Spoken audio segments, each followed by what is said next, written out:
side eye. Criminal offensive side eye. Do you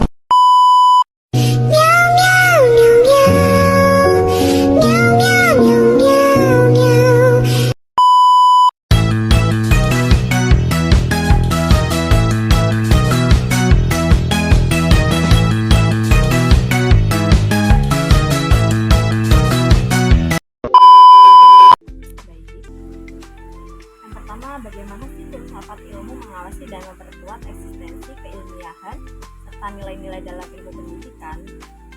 Filsafat ilmu berperan seperti pengawas mutu. Yang pertama, ia menjaga eksistensi ilmu pendidikan agar tetap berdiri di atas dasar yang jelas. Apa hakikat manusia yang dididik? Apa tujuan pendidikan itu sendiri? Yang kedua, yang memperkuat keilmiahan. Filsafat ilmu memastikan metode, logika, dan bukti yang digunakan dalam penelitian pendidikan tidak asal-asalan. Yang ketiga, ia menjaga nilai-nilai pendidikan bukan hanya transfer ilmu, tetapi juga membentukkan karakter, moral, dan tanggung jawab sosial. Filsafat ilmu memastikan nilai ini tidak hilang di tengah tuntutan, nilai praktis, dan ekonomi. Yang kedua, bagaimana pendidikan yang bermakna dan bernilai memperkuat perkembangan filsafat ilmu. Hubungannya timbal balik.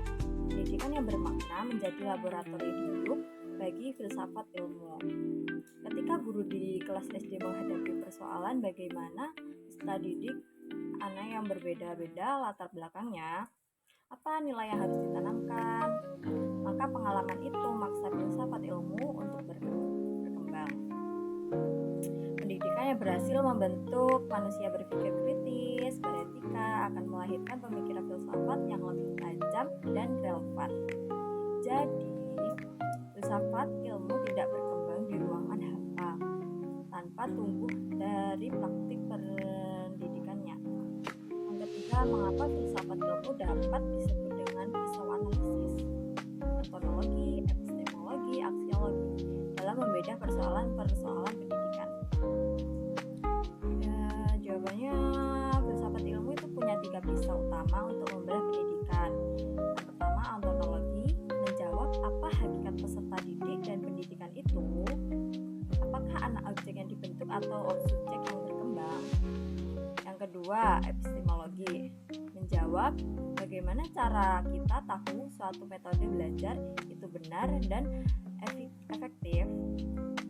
Apakah lewat eksperimen, refleksi, atau pengalaman? Yang ketiga ada aksiologi.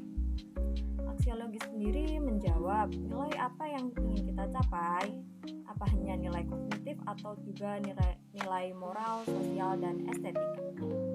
Dengan pisau ini kita tidak hanya mengeluh kurikulum berat, tetapi bisa menganalisis apakah masalahnya di tujuan, metode, atau nilai yang dianut.